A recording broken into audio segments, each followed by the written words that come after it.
Bonjour Viviane. Bonjour. Donc moi je sors de ton atelier Dessine-moi un processus et j'ai vécu un moment hyper stimulant, même bluffant. Je voulais te féliciter parce que je trouve que c'est un vrai tour de force. Ça démontre la puissance du visuel, la puissance du travail en collectif et je pense que j'ai pas été la seule à avoir vraiment été bluffée.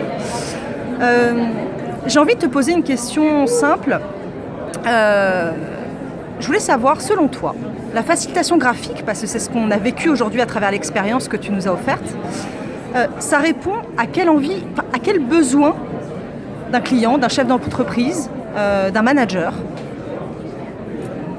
Alors tu m'as posé cette question, oui. Ça répond à quel besoin d'un client. On y a réfléchi un petit peu avant.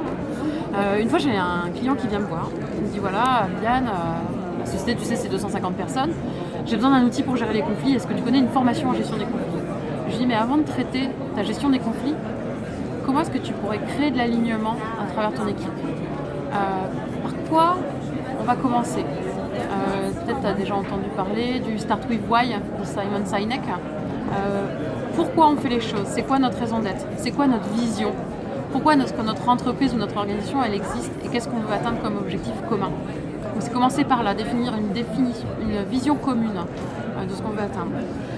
Donc ça va passer par de l'alignement. Et le visuel à ce moment-là est très important parce qu'il ne s'agit pas de faire un grand discours, il s'agit de lui donner vie, de l'afficher dans l'open space, de le montrer, de le rappeler chaque jour, de faire en sorte que chacun se retrouve dedans. Ça va être aussi de pouvoir prendre des décisions par rapport à ça, donc de l'avoir en conscience et puis de visualiser en fait les décisions qu'on va prendre, donc de les afficher, de prioriser aussi les actions qu'on va avoir derrière et tout ça, ça va passer à travers le visuel.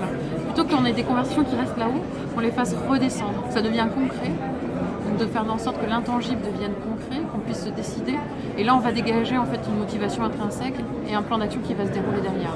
Donc c'est vraiment comment je vais rendre visible un objectif commun et aussi les décisions qui vont nous permettre d'y arriver à travers des étapes, un plan d'action par exemple. Pour moi, le management visuel, la pensée visuelle, c'est avant tout un outil de leadership partagé qui va permettre de redescendre en fait cette responsabilité commune qu'on a à atteindre un objectif commun. Et où est-ce que je vais en haut de la montagne planter mon drapeau? Et je dessine le poster avec la montagne et le drapeau.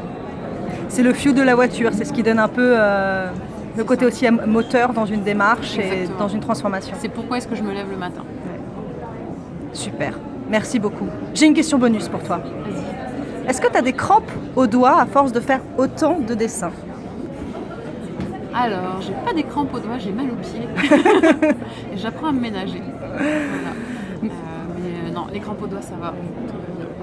Merci beaucoup Viviane. Bonne fin de salon du management en tout cas. Merci à toi. À bientôt.